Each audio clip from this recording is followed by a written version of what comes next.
और यहाँ पे हम लोग रासायनिक जो अभिक्रियाएं हैं उनके प्रकार के बारे में पढ़ेंगे कि रासायनिक अभिक्रियाएं जो है कितने प्रकार की होती है और कौन कौन सी रासायनिक अभिक्रिया किस प्रकार से घटित होती हैं, उनकी परिभाषा के बारे में और उनका उदाहरण द्वारा हम उसको समझने का काम करेंगे। तो यहाँ पे देखिए जो दिया हुआ है कि रासायनिक अभिक्रियाओं के प्रकार, यानी रासायनिक अभिक्रियाओं के जितने भी लिखे गए हैं ये प्रकार है, यानी रासायनिक अभिक्रिया कितने प्रकार की होती है। तो देखिए रासायनिक अभिक्रियाओं में पहला होता है संयोजन अभिक्रिया, संयोजन अभिक्रिया। दूसरा होता है वियोजन अभिक्रिया। तीसरा है विस्थापन अभिक्रिया। चौथा है द्विविस्थापन अभिक्रिया। पांचवा है उपचयन अभिक्रिया। छठवां है अपचयन अभिक्रिया। इसके बाद सातवां है ऊष्माक्षेपी अभिक्रिया। सातवें नंबर पे है ऊष्माक्षेपी अभिक्रिया और यहाँ पे आठवें नंबर पे ऊष्माशोषी अभिक्रिया और नौवें नंबर पे रेडॉक्स अभिक्रिया। तो यहाँ पे जो है ये जितने भी अभिक्रियाएं लिखी गई है ये रासायनिक अभिक्रियाओं के प्रकार है। इन सभी रासायनिक अभिक्रियाओं के प्रकार को हम बारी बारी से पढ़ना शुरू करते हैं और यहाँ पे सबसे पहले जो है हम लोग पढ़ेंगे संयोजन अभिक्रिया कि संयोजन अभिक्रिया क्या होती है। तो इसमें ये ध्यान दीजिए कि जो वियोजन अभिक्रिया है ये 3 प्रकार की होती है, यानी जो वियोजन अभिक्रिया है ये कितने प्रकार की होती है, 3 प्रकार की होती है। ऊष्मीय वियोजन अभिक्रिया, विद्युत वियोजन अभिक्रिया, प्रकाश वियोजन अभिक्रिया। तो ऊष्मा के कारण जो वियोजन की प्रक्रिया होती है उसे ऊष्मीय वियोजन कहा जाता है और जो विद्युत के कारण वियोजन अभिक्रिया होती है तो उसको विद्युत वियोजन कहा जाता है और जब प्रकाश के कारण वियोजन अभिक्रिया संपन्न होती है तो उसे हम प्रकाश वियोजन अभिक्रिया कहते हैं। तो सबसे पहले हम लोग आते हैं संयोजन अभिक्रिया के बारे में पढ़ते हैं कि संयोजन अभिक्रिया क्या होती है। तो यहाँ देखिए संयोजन अभिक्रिया, संयोजन का अर्थ ही होता है संयोग करके, मिल करके बनना, यानी जब 2 या 2 से अधिक अभिकारक आपस में मिल करके एक एकल पदार्थ का या एकल उत्पाद का निर्माण करते हैं तो उसे हम संयोजन अभिक्रिया कहते हैं। तो देखिए लिखा गया है कि वे अभिक्रियाएं जिनमें 2 या 2 से अधिक अभिकारक, यानी वे अभिक्रियाएं जिनमें 2 या 2 से अधिक अभिकारक आपस में संयोग करके अर्थात मिल करके एक एकल उत्पाद का निर्माण करते हैं, यानी एक अकेला उत्पाद बनाने का काम करते हैं तो संयोजन अभिक्रिया कहलाती है। यानी वे अभिक्रिया जिनमें 2 या 2 से अधिक अभिकारक संयोग करके एक एकल उत्पाद का निर्माण करते हैं तो उसे संयोजन अभिक्रिया कहा जाता है। तो संयोजन अभिक्रिया को हम लोग एग्जाम्पल के माध्यम से समझते हैं कि संयोजन अभिक्रिया क्या होती है। तो यहाँ पे हम लोग एग्जाम्पल के माध्यम से समझते हैं कि संयोजन अभिक्रिया क्या है। तो देखिए इससे संयोजन अभिक्रिया में सबसे पहले जो है कोयला का दहन,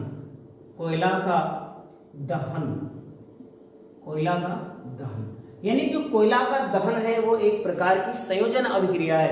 तो जैसे कोयला यानी कोयला हो गया, यानी कार्बन का अपरूप है, कार्बन प्लस ऑक्सीजन की उपस्थिति में, यानी कोई भी पदार्थ जो है तभी जलेगा जब ऑक्सीजन की उपस्थिति होगी। तो कोयले का दहन जब वायु में कराया जाता है तो ये बनता है कार्बन डाइऑक्साइड, CO2 का निर्माण होता है, यानी जो है कार्बन डाइऑक्साइड जो है गैस है, इसका निर्माण होता है। तो देखिए यहाँ पे जो है क्या करें, वे अभिक्रियाएं जिनमें 2 या 2 से अधिक अभिकारक आपस में संयोग करके एक एकल उत्पाद का निर्माण करते हैं। तो देखिए इसमें जो एक अभिकारक है कार्बन है, जो कोयला है और यानी कोक कह सकते हैं, इसको हम कोक कहेंगे, ठीक है, और ये ऑक्सीजन है यानी वायु की उपस्थिति में। जब कोक का वायु की उपस्थिति में दहन कराया जाता है तो यहाँ पे 2 अभिकारक है, एक कोक और एक ऑक्सीजन। तो जो है एक दोनों जो मिल करके हैं कार्बन डाइऑक्साइड का निर्माण करते हैं जो एक एकल उत्पाद के रूप में आता है। तो इसमें 2 अभिकारक जो हैं संयोग करके मिल करके एक एकल उत्पाद का निर्माण कर रहा है जिसका नाम है कार्बन डाइऑक्साइड। तो ये है संयोजन अभिक्रिया जिसमें 2 या 2 से अधिक जो अभिकारक हैं आपस में मिलकर के एक एकल उत्पाद का निर्माण करते हैं। इसके बाद दूसरा रिएक्शन लेते हैं हम लोग, पहला ये था, दूसरा लेते हैं हम लोग H2 प्लस Cl2, ये दोनों जो है गैस है, ठीक है। H2 प्लस Cl2 यानी हाइड्रोजन और क्लोरीन जब अभिक्रिया कराई जाएगी तो बनेगा हाइड्रोक्लोरिक अम्ल।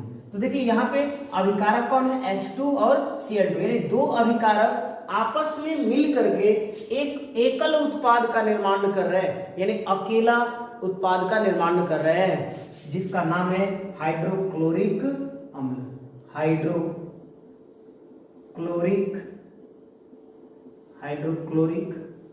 अम्ल, ठीक है। अब यहाँ पे एक तीसरा एग्जाम्पल जो है हम लोग लेते हैं, जो काफी महत्वपूर्ण एग्जाम्पल है, तो इसे याद रखिएगा आप लोग। इसमें कैल्शियम ऑक्साइड, ये CaO जो है कैल्शियम ऑक्साइड है, इसकी ठोस अवस्था लेते हैं और कैल्शियम ऑक्साइड की अभिक्रिया जो है हम करा देते हैं जल से। किससे कराते हैं, जल से। तो जल जो है द्रव अवस्था में होता है। जब इसकी अभिक्रिया जब हम कराते हैं यानी हम कैल्शियम ऑक्साइड की अभिक्रिया जल से कराते हैं तो कैल्शियम हाइड्रोक्साइड का निर्माण होता है CaOH का होल ट्वाइस, ठीक है, और प्लस उष्मा, यानी इस रासायनिक अभिक्रिया में काफी मात्रा में उष्मा मुक्त होती है। तो ये एक प्रकार से उष्माक्षेपी अभिक्रिया का भी उदाहरण है। तो कैल्शियम हाइड्रॉक्स जो यहाँ पे है, कैल्शियम हाइड्रोक्साइड का जो निर्माण हुआ है तो कैसे हुआ है, कैल्शियम ऑक्साइड की अभिक्रिया जल से कराने पर कैल्शियम हाइड्रोक्साइड का निर्माण होता है। तो यहाँ पे जो कैल्शियम ऑक्साइड है, एक ये अभिकारक हुआ और दूसरा अभिकारक जो है H2O जल हुआ। दोनों अभिकारक जब आपस में मिले तो कैल्शियम हाइड्रोक्साइड का निर्माण किए, यानी एक एकल उत्पाद क्या बना, कैल्शियम हाइड्रोक्साइड बना। तो इसमें दो तीन ये बातें याद रखिएगा कि ये जो कैल्शियम ऑक्साइड है इसको हम दो नामों से जानते हैं। एक तो रासायनिक नाम इसका जो है कैल्शियम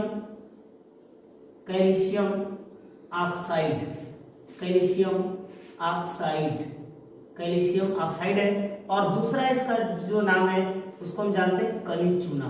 क्या कहते हैं इसको, कली चूना के नाम से भी जानते हैं, या इसको कहते हैं बिना बुझा चूना, ठीक है। यानी CaO जो दिया है तो इसका रासायनिक सूत्र होता है कैल्शियम ऑक्साइड। ये सामान्य नामों से जो हम लोग जानते हैं कली चूना या बिना बुझा चूने के नाम से भी इसको जाना जाता है। तो कैल्शियम ऑक्साइड जो है इसका उपयोग जो है सीमेंट बनाने में, जो है कीटनाशकों के रूप में जो है इसका उपयोग होता है। इसके बाद जो उत्पाद के रूप में बनता है इसको बोलते हैं हम लोग, इसका जो नाम है कैल्शियम हाइड्रोक्साइड, कैल्शियम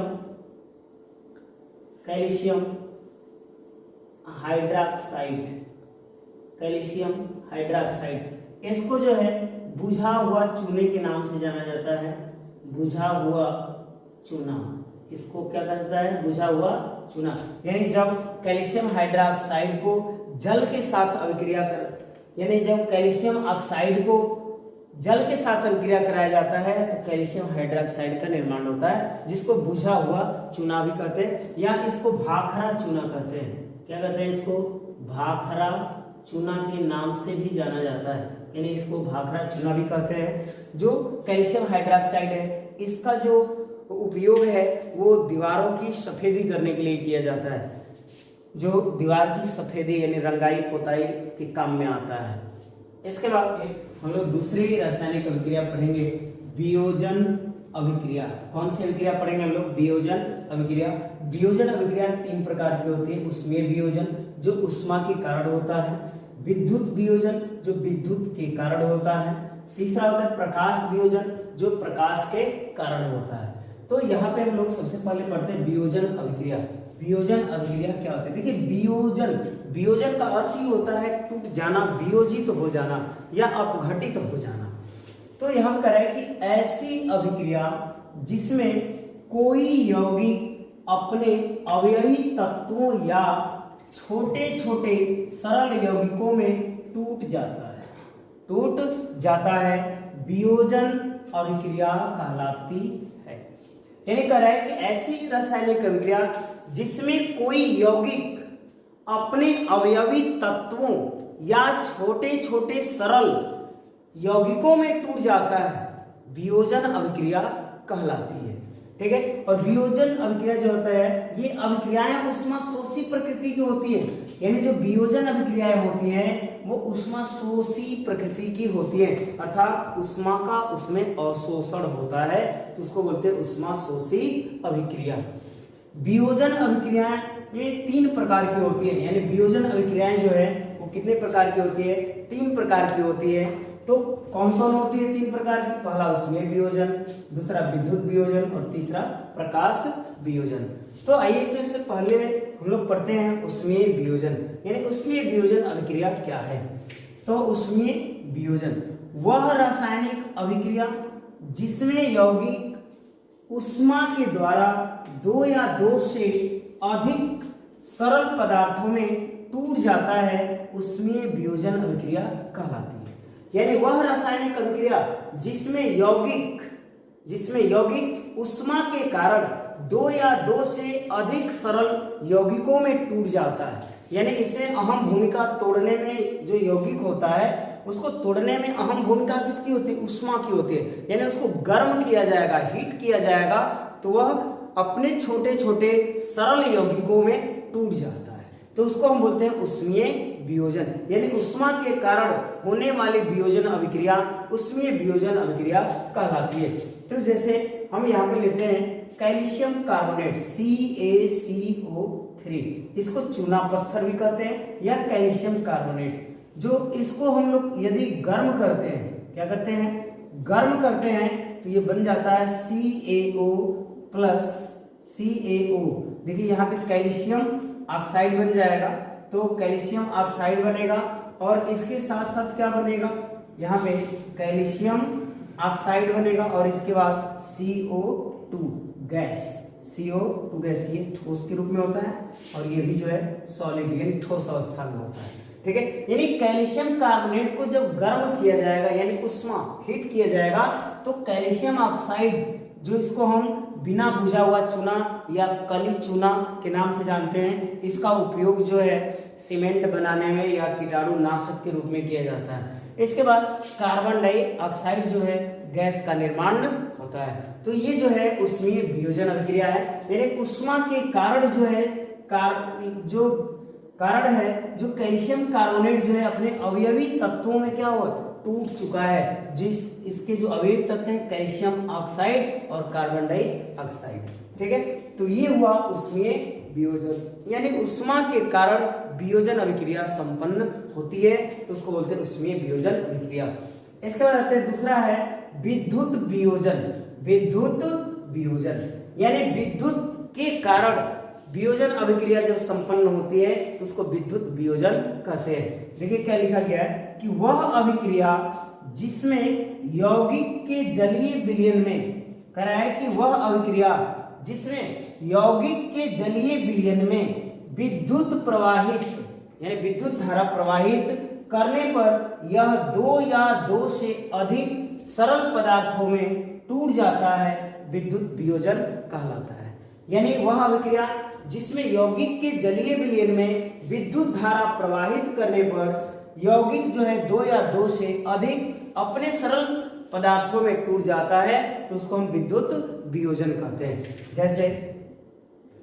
जैसे पोटेशियम क्लोराइड KCl, इसमें जो है हम लोग विद्युत धारा यानी पोटेशियम क्लोराइड का जो है हम जलीय विलयन लेते हैं और इसमें क्या करते हैं हम लोग विद्युत प्रवाहित कराते हैं, यानी विद्युत धारा का प्रवाह करते हैं जब पोटेशियम क्लोराइड के जलीय विलयन में, तो ये टूट जाता है अपने अवयवी सरल अवयवी तत्वों में K+Cl2 में क्या होता है? ये अपघटित हो जाता है।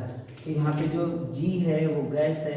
ठीक है, अब इसके बाद जो है ये पोटेशियम जो है सॉलिड अवस्था में, ठोस अवस्था में जो पोटेशियम धातु है, तो यहाँ पे जो है KCl, देखिए यहाँ पे पोटेशियम जो है एक है और यहाँ पे भी अकेला है और यहाँ पे Cl है और यहाँ पे Cl2 है, यानी यहाँ संख्या में 2 है, तो यहाँ पे हमें 2 लगाना पड़ेगा ताकि क्लोरीन की संख्या क्या हो जाएगी?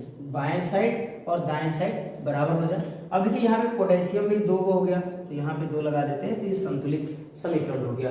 ठीक है, तो पोटेशियम क्लोराइड के जलीय विलयन में विद्युत धारा प्रवाहित करते हैं तो ये अपने अवयवी यौगिकों में टूट जाता है, यानी अपने अवयवी यौगिकों में या तत्वों में क्या होता है, टूट जाता है पोटेशियम और क्लोरीन में। ठीक है, तो ये हुआ विद्युत वियोजन अभिक्रिया। इसका प्रकाश वियोजन अभिक्रिया, जब वियोजन सूर्य के प्रकाश द्वारा होती है तब यह प्रकाश वियोजन अभिक्रिया कहलाती है। करें कि जब वियोजन अभिक्रिया सूर्य के प्रकाश में संपन्न होती है तो वह जो है प्रकाश वियोजन अभिक्रिया के नाम से जानी जाती है। जैसे यहाँ पे लेते हैं हम, जैसे सिल्वर क्लोराइड AgCl जो है इसको जो है सूर्य के प्रकाश में जब अभिक्रिया कराया जाता है या रखा जाता है, सिल्वर क्लोराइड को जब सूर्य के प्रकाश में रखा जाता है तो बनता है, ये अपने अवयवी तत्वों में क्या होता है, टूट जाता है। तो Ag+Cl2, देखिए यहाँ पे क्लोरीन जो है 2 है तो यहाँ पे 1 है, तो यहाँ पे 2 लगाएंगे हम लोग, तो जो 2Ag भी हो जाएगा, तो यहाँ पे क्या लगाना पड़ेगा 2। तो ये जो है प्रकाश वियोजन अभिक्रिया। तो यहाँ पे हम लोग सीखे कि वियोजन अभिक्रिया क्या होती है और वियोजन अभिक्रिया कितने प्रकार के होते हैं, वियोजन अभिक्रिया की प्रकृति कैसी होती है। तो इसका आप सभी लोग स्क्रीनशॉट ले लीजिए। अब यहाँ पे हम लोग पढ़ेंगे विस्थापन अभिक्रिया। तीसरा नंबर है विस्थापन अभिक्रिया। देखिए विस्थापन अभिक्रिया जो है क्या होता है, तो देखिए वे रासायनिक अभिक्रियाएं जिनमें अधिक क्रियाशील तत्व कम क्रियाशील तत्व के यौगिक से उन तत्वों के परमाणुओं को विस्थापित कर स्वयं उनका स्थान ग्रहण कर लेते हैं, उन्हें विस्थापन अभिक्रिया कहलाती है।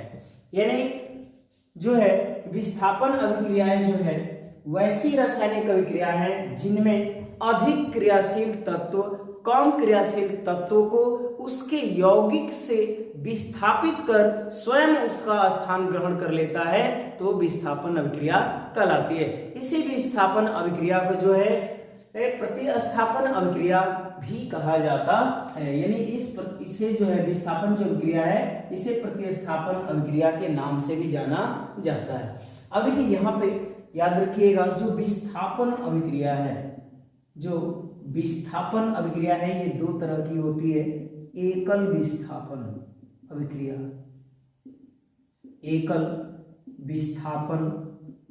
अभिक्रिया और दूसरा होता है द्विविस्थापन अभिक्रिया। तो यहाँ पे हम लोग ये जाने कि जो विस्थापन अभिक्रिया है या प्रतिस्थापन अभिक्रिया ये 2 तरह की होती है, एकल विस्थापन अभिक्रिया और द्विविस्थापन अभिक्रिया। तो इसमें हम लोग जो है पढ़ रहे हैं एकल विस्थापन अभिक्रिया। तो इसे हम उदाहरण के माध्यम से समझते हैं। तो यहाँ पे जो है जैसे हम लेते हैं Fe जो है ये अधिक क्रियाशील धातु है जो ठोस अवस्था में ली गई है। ये जो है अधिक क्रियाशील है, ये क्या है, अधिक क्रियाशील है। किसकी अपेक्षा, जो हम लोग कॉपर सल्फेट का एक विलयन लेंगे CuSO4 जो है ये जलीय विलयन है, तो इसलिए जलीय विलयन के लिए AQ लिखा जाता है। अब देखिए यहाँ पे जो Fe जो है अधिक क्रियाशील धातु है, किसकी अपेक्षा, कॉपर की अपेक्षा। यानी हम कॉपर और आयरन की तुलना करें क्रियाशीलता की, तो आयरन जो है अधिक क्रियाशील धातु है तथा जो कॉपर है वो कम क्रियाशील धातु है। ठीक है, तो ये जो है कम क्रियाशील है। ठीक है, तो देखिए इसमें यही कहा जा रहा है कि अधिक क्रियाशील तत्व जो है कम क्रियाशील तत्वों को उसके यौगिक से विस्थापित कर स्वयं उसका स्थान ग्रहण कर लेता है। यानी ये जो आयरन है ये अधिक क्रियाशील है और ये कॉपर जो है कम क्रियाशील है। तो क्या करेगा कि जो अधिक क्रियाशील धातु है वो इसको क्या करेगा, कॉपर को विस्थापित करेगा। यानी कॉपर को सल्फेट से अलग कर देगा, कॉपर को सल्फेट से अलग कर देगा। तो ये कॉपर जो है अकेला यहाँ जाएगा Cu, इसके बाद प्लस जो है। अब देखिए जो Fe जो आयरन है वो किसके साथ ज्वाइन कर गया, सल्फेट के साथ, तो बन जाएगा FeSO4। FeSO4 का जो है जलीय विलयन होगा तो ये AQ होगा और ये ठोस अवस्था में रहेगा तो ये होगा। ठीक है, तो यहाँ पे जो आयरन है अधिक क्रियाशील है तत्व है और कॉपर जो है कम क्रियाशील तत्व है। तो आयरन जो है वो कॉपर सल्फेट के विलयन से कॉपर को विस्थापित करके कॉपर का ये स्वयं स्थान ग्रहण कर लिया है, कॉपर का ये स्वयं स्थान ग्रहण कर लिया है और कॉपर को उसके यौगिक से क्या किया, अलग कर दिया है। तो ये जो है हमारा विस्थापन अभिक्रिया है। ठीक है, तो यहाँ पे अधिक क्रियाशील और कम क्रियाशील की जो सारणी है उसको हम आगे चल करके देखते हैं, देखेंगे कि क्रियाशीलता श्रेणी में कौन कैसे आता है, कंपेयर करके बताएंगे वहाँ पे। तो इसका स्क्रीनशॉट ले लो कि जो क्रियाशीलता श्रेणी है इसका थोड़ा सा यहाँ पे जिक्र करेंगे, क्योंकि विस्थापन अभिक्रिया जो पढ़ रहे थे तो उसमें आया हुआ था कि अधिक क्रियाशील तत्व जो है कम क्रियाशील तत्वों को उसके यौगिक से विस्थापित कर स्वयं उसका स्थान ग्रहण कर लेता है तो विस्थापन अभिक्रिया कहलाती है। तो यहाँ पर देखते हैं जो इनकी क्रियाशीलता श्रेणी है, कैसे दो तत्वों या दो धातुओं के बीच हम कंपेयर करेंगे कि कौन अधिक क्रियाशील धातु है और कौन कम क्रियाशील धातु है। तो यहाँ पे इसे याद रखना पड़ेगा कि पोटेशियम जो है इसका संकेत क्या होता है, K होता है और ये सबसे अधिक क्रियाशील होती है, यानी पोटेशियम जो है सबसे अधिक क्रियाशील होती है। पोटेशियम के बाद कैल्शियम, कैल्शियम के बाद सोडियम, सोडियम के बाद मैग्नीशियम, एल्युमिनियम, जिंक, लोहा, टीन, लेड, हाइड्रोजन, तांबा, पारा, चांदी, सोना। ये जो सोना है सबसे कम क्रियाशील धातु है, सबसे कम क्रियाशील धातु है। अर्थात इसमें जो है सक्रियता श्रेणी में जो है जब हम ऊपर से नीचे की तरफ आएंगे तो जो क्रियाशीलता है वो घटती जाती है, क्योंकि इसमें पोटेशियम की क्रियाशीलता जो सबसे अधिक होती है और जो सोने की जो क्रियाशीलता होती है वो सबसे कम होती है, यानी सोना जो है सबसे कम क्रियाशील धातु है या तत्व है। तो ऊपर से जब हम नीचे की तरफ आते हैं तो क्रियाशीलता इनकी घटती जाती है। तो देखिए यहाँ पे हम लोगों का जो आया हुआ था वो आयरन यानी Fe और कॉपर था हम लोगों का। ठीक है, विस्थापन अभिक्रिया जो पढ़ रहे थे हम लोग, तो Fe और कॉपर। तो देखिए Fe और कॉपर के बीच जब कंपेयर किया गया तो देखिए Fe का जो है ये जो है अधिक है, किसकी तुलना में, कॉपर की तुलना में जो Fe की क्रियाशीलता है वो क्या है, अधिक है, और कॉपर की अभिक्रियाशीलता जो है आयरन की अभिक्रियाशीलता की अपेक्षा जो है कम होती है। तो जब दो तत्वों या दो धातुओं के बीच अभिक्रियाशीलता की तुलना करना होता है तो इसे हमें याद रखना पड़ेगा। ठीक है, तो इसका स्क्रीनशॉट ले लीजिए आप लोग और इसे याद कर लीजिएगा और लिख लीजिए। अब यहाँ पे हम लोग द्विविस्थापन अभिक्रिया को देखते हैं कि द्विविस्थापन अभिक्रिया क्या होती है। तो देखिए यहाँ पे द्विविस्थापन अभिक्रिया जो है, इस अभिक्रिया में दो यौगिक अपने आयनों का विनिमय, यानी जो द्विविस्थापन अभिक्रिया है वैसी रासायनिक अभिक्रिया है जिसमें दो यौगिक अपने आयनों का अदला बदली करके अर्थात विनिमय करके या आदान प्रदान करके दो नए यौगिकों का निर्माण करता है, द्विविस्थापन अभिक्रिया कहलाता है। तो द्विविस्थापन अभिक्रिया जो है तो इसमें देखिए लेते हम लोग X और Y। ठीक है, X और Y जो है एक यौगिक है और एक यौगिक का जो नाम है AB। ठीक है, AB है, ये दो अभिकारक हैं, एक XY और एक AB। इन दोनों की जब अभिक्रिया कराई जाती है तो बनता है XB प्लस AY, यानी दो उत्पाद बनते हैं। तो कह रहा है कि करके दो नए यौगिकों का निर्माण करता है। तो दो नए यौगिक कौन कौन बन रहे हैं, XB और AY का निर्माण हो रहा है। तो देखिए जो कोई भी यौगिक होता है वो जो आयनों में जब टूटता है तो एक पर धनायन और एक पर ऋण आयन होता है।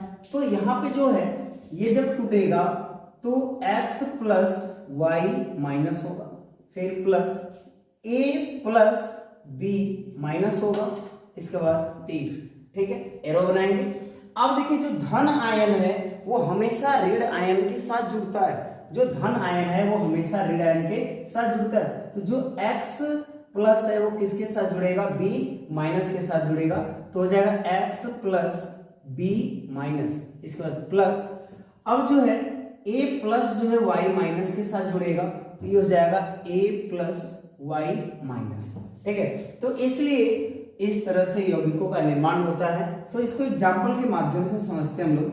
लेते हैं AgCl, क्या लेते हैं हम लोग, NaCl और AgNO3, देख लो यहाँ काटेंगे पड़ी, ठीक है,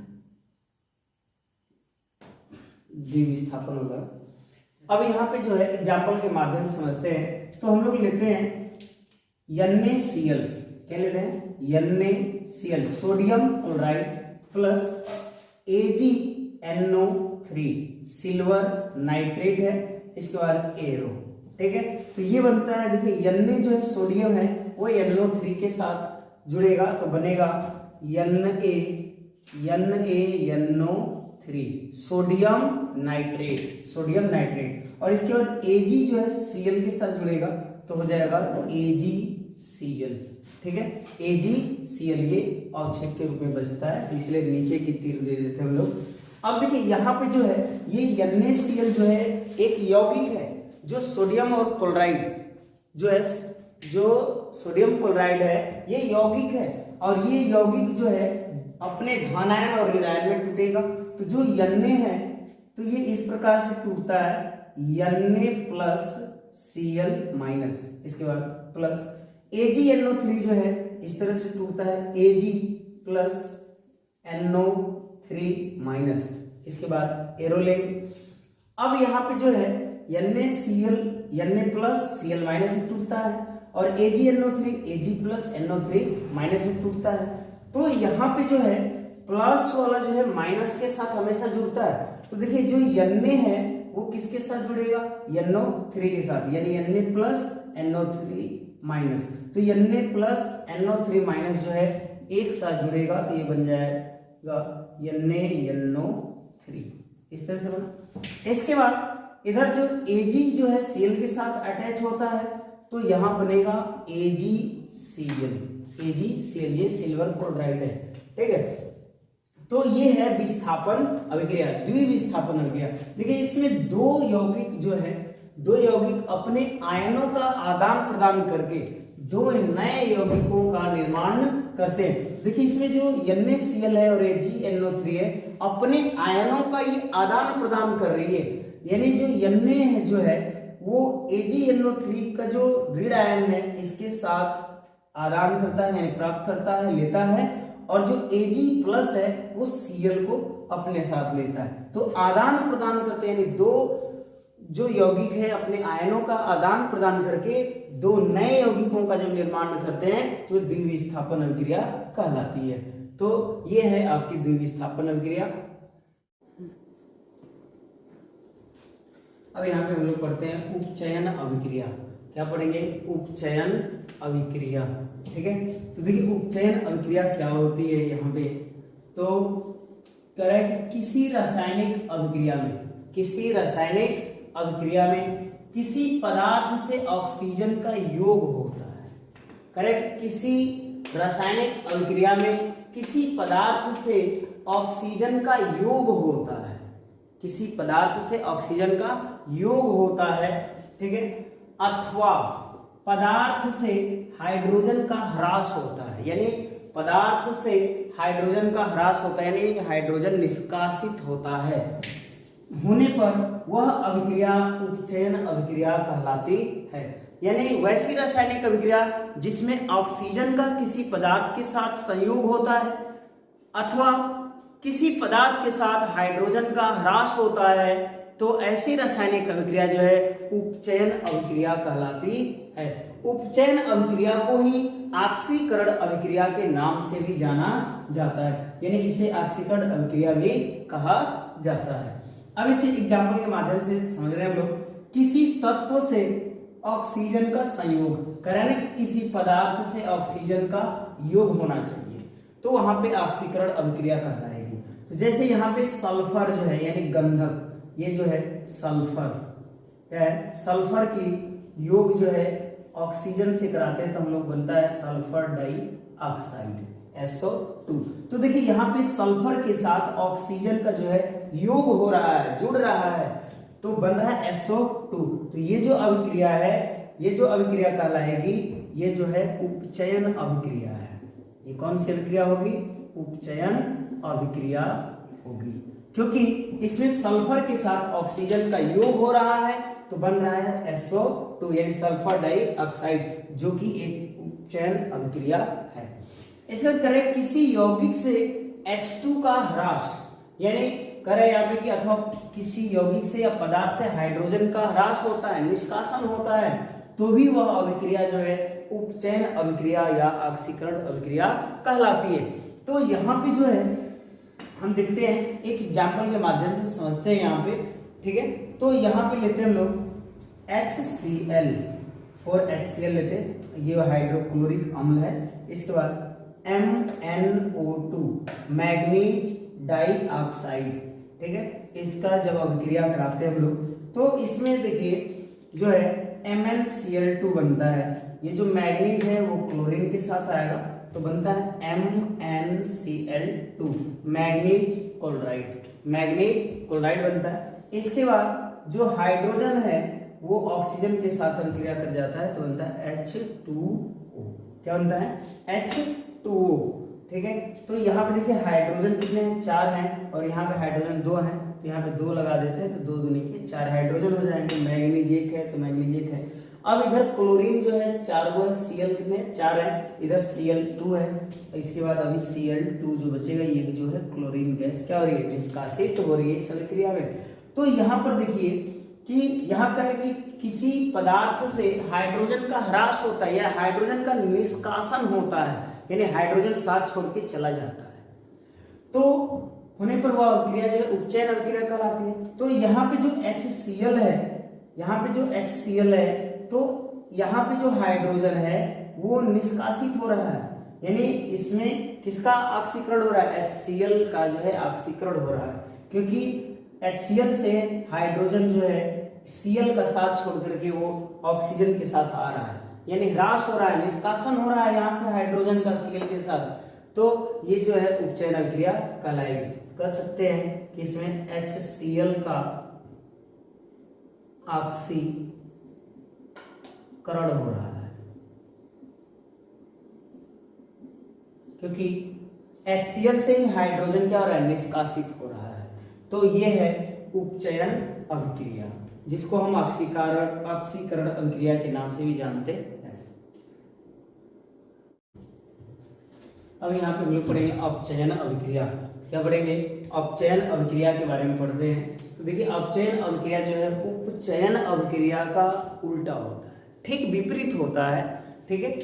अब देखिए तो अपचयन अभिक्रिया में वैसी रासायनिक अभिक्रिया, वैसी रासायनिक अभिक्रिया जिसमें किसी तत्व या यौगिक के साथ हाइड्रोजन का संयोग होता है, किसी तत्व के साथ हाइड्रोजन का संयोग होता है, या किसी यौगिक से ऑक्सीजन का निष्कासन होता है, या किसी यौगिक से ऑक्सीजन का निष्कासन होता है, तो अपचयन अभिक्रिया कहलाती है। तो देखिए इसमें 2 चीजें बता रहा है। ये बता रहा है कि वैसी रासायनिक अभिक्रिया जिसमें किसी तत्व से हाइड्रोजन का योग हो रहा है, किसी तत्व से हाइड्रोजन का योग हो रहा है तो वह अपचयन अभिक्रिया कहलाएगी, या किसी यौगिक से ऑक्सीजन का निष्कासन हो रहा है तो भी वह अपचयन अभिक्रिया कहलाएगी। इस अपचयन अभिक्रिया को अवकरण अभिक्रिया के नाम से भी जाना जाता है, यानी अपचयन अभिक्रिया जो है इसको अवकरण अभिक्रिया के नाम से भी जाना जाता है। तो यहाँ पे किसी तत्व से हाइड्रोजन का योग, यानी उदाहरण के माध्यम से समझते हैं, किसी तत्व से हाइड्रोजन का योग, तो देखिए यहाँ पे H2 प्लस Cl2, यानी देखिए क्लोरीन का जो है हाइड्रोजन के साथ योग कराया जा रहा है तो बनता है 2HCl। क्या बनता है? 2HCl, यानी हाइड्रोक्लोरिक अम्ल। तो यहाँ पे जो है किसी तत्व के साथ हाइड्रोजन का योग हो रहा है तो ये जो है अपचयन अभिक्रिया कहलाएगी। ठीक है, अब इसके बाद एक करें कि किसी यौगिक से ऑक्सीजन का निष्कासन होगा तो भी वह अपचयन अभिक्रिया कहलाएगी। तो यहाँ पे एग्जांपल हम लेते हैं कॉपर ऑक्साइड। कॉपर ऑक्साइड जो है किसी यौगिक से ऑक्सीजन का निष्कासन, तो कॉपर ऑक्साइड जो है यहाँ पे जो है H2O लेते हैं हम लोग, H2, किसी यौगिक से ऑक्सीजन का निष्कासन, तो यहाँ पे कॉपर ऑक्साइड प्लस H2 लेते हैं। तो देखिए यहाँ से जो है कॉपर जो है अकेला बचेगा और जो ऑक्सीजन है वो H2 के साथ आ जाएगा तो बन जाएगा H2O, जल का निर्माण हो जाएगा, तो हो जाएगा कॉपर प्लस H2O। तो देखिए यहाँ से कॉपर ऑक्साइड था, कॉपर ऑक्साइड से जो है ऑक्सीजन क्या हो गया, निष्कासित हो गया, निकल गया। इनकर ही रहा है कि किसी यौगिक से ऑक्सीजन का निष्कासन हो, यानी कोई भी यौगिक है उससे ऑक्सीजन क्या हो जाए, साथ छोड़ के निकल जाए। तो देखिए कॉपर का साथ छोड़कर ये ऑक्सीजन क्या हो गया, आ गया, हाइड्रोजन के साथ आ गया। तो इसलिए ये जो कॉपर है ये कॉपर ही बचा और ये जो H2O यानी जल का निर्माण हुआ, तो इसमें जो है कॉपर ऑक्साइड का जो है अवकरण हो रहा है या अपचयन हो रहा है। ठीक है, तो ये जो है आपकी अपचयन अभिक्रिया है जिसे अवकरण अभिक्रिया के नाम से भी जाना जाता है, जिसका स्क्रीनशॉट ले लीजिए आप लोग।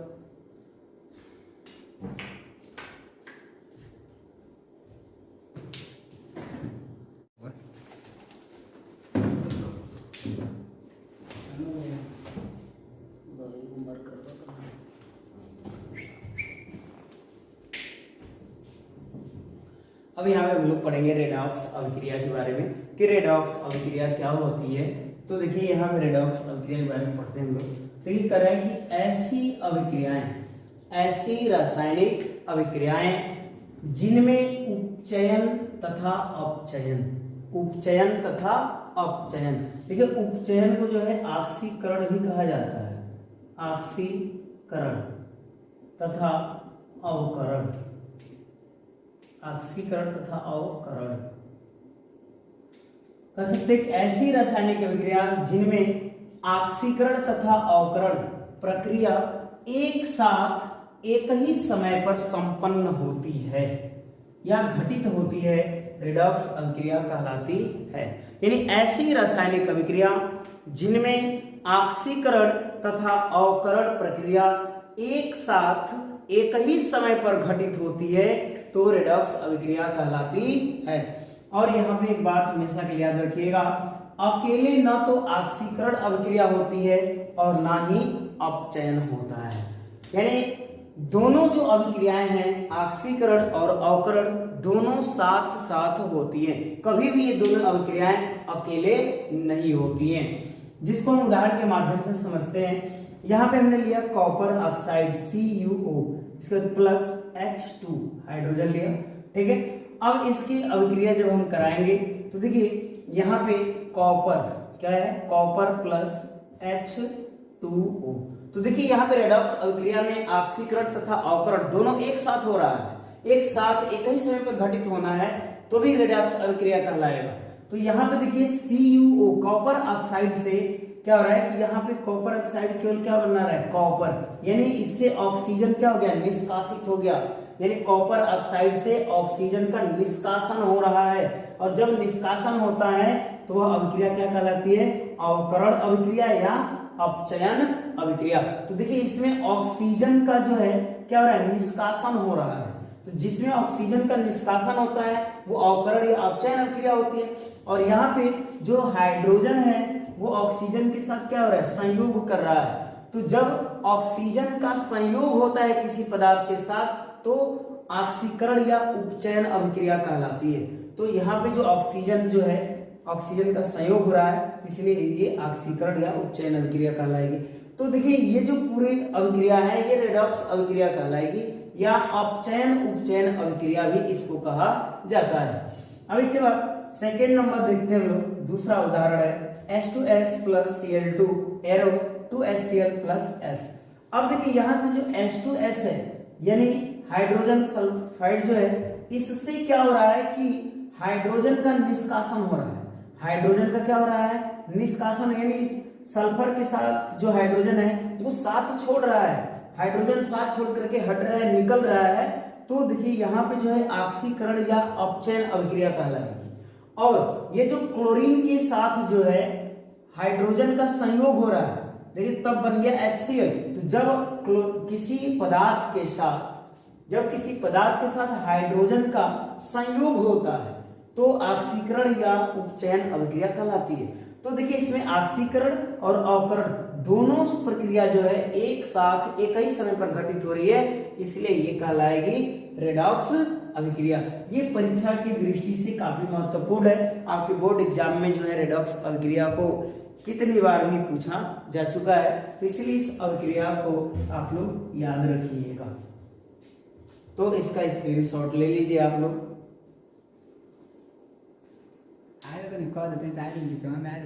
ऑक्सीजन की उपस्थिति, कार्बन को वायु की उपस्थिति में जलाने पर कार्बन डाइऑक्साइड बनता है और 94 किलो कैलोरी जो है ऊष्मा उत्पन्न होती है। ठीक है, और ऊष्मा शोषी अभिक्रिया में N2 + O2 कर दे देंगे, 2NO नाइट्रिक ऑक्साइड बन जाएगा, -45 किलो कैलोरी, ऐसे वैसे लिख देंगे।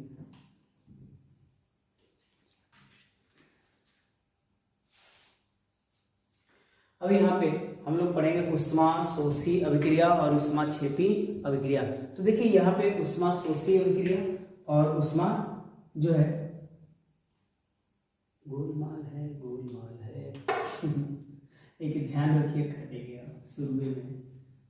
यहाँ पे ऊष्मा क्षेपी होगा, दोनों जगह ऊष्मा शोषी लिख दिया।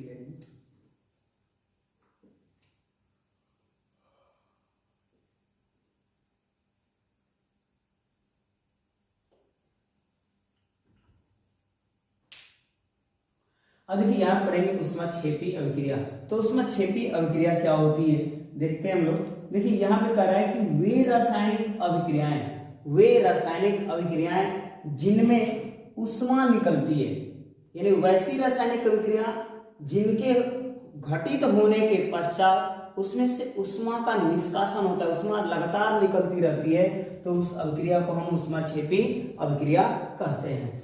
करें कि इसमें ऊष्मा या ऊर्जा की मात्रा को उत्पादों की ओर धन चिन्ह से दर्शाया जाता है। यानी ऊष्माक्षेपी अभिक्रिया की पहचान क्या होती है कि जो उत्पाद होता है उत्पाद की तरफ प्लस चिन्ह लगा करके ऊष्मा या ऊर्जा या किलो कैलोरी में कुछ मान लिखा होता है, तो उससे पता चलता है कि वो ऊष्माक्षेपी अभिक्रिया है। जैसे उदाहरण के माध्यम से समझते हैं, तो इसमें यह भी याद रखिएगा श्वसन एक ऊष्माक्षेपी अभिक्रिया का उदाहरण है। यानी जो हम लोग सांस लेते हैं, श्वसन जो प्रक्रिया है एक ऊष्माक्षेपी अभिक्रिया का ये उदाहरण है। तो यहाँ पे उदाहरण के माध्यम से समझते हैं कि जो ऊष्माक्षेपी अभिक्रिया है इसको कैसे हम पहचान पाएंगे। यानी उत्पाद की तरफ धन चिन्ह लगा करके ऊष्मा या ऊर्जा या किलो कैलोरी लिखा होता है। तो जैसे हम यहाँ पे लेते हैं कि कोयले को वायु की उपस्थिति में जलाया जाता है, यानी कोयले को वायु की उपस्थिति में जब जलाया जाता है तो कार्बन डाइऑक्साइड गैस बनता है, CO2 कार्बन डाइऑक्साइड गैस बनता है, प्लस 94 किलो कैलोरी ये जो है ऊष्मा निकलती है। तो देखिए यहाँ पे जो कह रहा है दूसरे पॉइंट में कि इसमें ऊष्मा या ऊर्जा की मात्रा को जो है उत्पादों की ओर धन चिन्ह से दर्शाया जाता है। तो देखिए ये जो है ये उत्पाद है, ये क्या है उत्पाद है। तो उत्पादों की ओर जो है ऊष्मा की मात्रा को जो है प्लस चिन्ह लगा करके जब लिखा गया होगा तो वो कौन सी अभिक्रिया होगी, ऊष्माक्षेपी अभिक्रिया होगी। अब इसके बाद आते हैं ऊष्मा शोषी अभिक्रिया। ऊष्मा शोषी अभिक्रिया वे रासायनिक अभिक्रियाएं जिनमें ऊष्मा का अवशोषण होता है, ऊष्मा का अवशोषण होता है, ऊष्मा शोषी अभिक्रिया कहलाती है। इसमें ऊष्मा या ऊर्जा की मात्रा को उत्पादों की ओर ऋण चिन्ह, यानी जो ऊष्मा की जो मात्रा होगी उसको हम उत्पादों की ओर ऋण चिन्ह लगा करके लिखते हैं, या अभिकारकों की ओर धन चिन्ह से दर्शाया जाता है। या दो तरीके से लिखा जाता है, या तो उत्पादों की ओर आप ऋण चिन्ह लगा करके ऊष्मा या ऊर्जा की मात्रा को लिखिए, या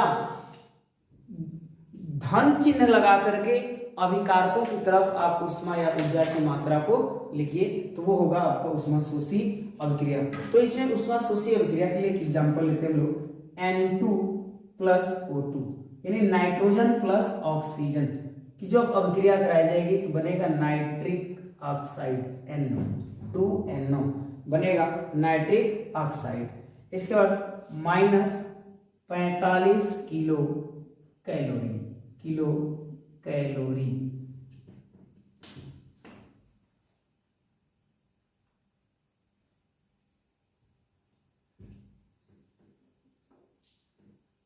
तो होगा माइनस 45 किलो कैलोरी। अब देखिए यहाँ पे क्या है कि जो उष्माशोषी अभिक्रिया है इसमें करें कि उत्पादों की ओर ऋण चिन्ह लगा करके आप लिख सकते हैं। तो देखिए उत्पाद कौन है, ये 2NO नाइट्रिक ऑक्साइड जो है ये क्या है, उत्पाद है। तो इस उत्पाद को जो है माइनस चिन्ह लगा करके यहाँ पे ऊर्जा या उष्मा की मात्रा को लिखा जा सकता है। या जब धन की चिन्ह यदि आप लगाएंगे तो उष्मा या ऊर्जा की मात्रा को जो है अभिकारकों की ओर लिखना पड़ेगा। इसी अभिक्रिया को जो है हम इस तरह से लिख सकते हैं हम लोग, N2 plus O2 plus 45 kilo calorie,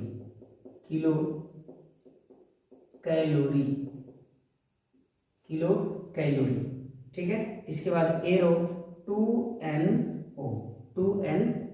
तो देखिए यहाँ पे जो है उष्माशोषी अभिक्रिया को पहचानने के दो तरीके होते हैं, या तो उत्पाद की तरफ माइनस लगा करके ऊर्जा या उष्मा की मात्रा लिखा होगा, या अभिकारक, ये दोनों क्या है, अभिकारक है, ठीक है, क्या है, अभिकारक है। या अभिकारक की तरफ ये प्लस चिन्ह लगा करके ऊर्जा या उष्मा की मात्रा को लिखा गया होगा तो वो उष्माशोषी अभिक्रिया होगी। तो ये आपकी सारी जो है जितने भी सिलेबस में आपके थे रासायनिक अभिक्रियाएं पढ़ने के लिए, ये सारी रासायनिक अभिक्रियाएं समाप्त हुई।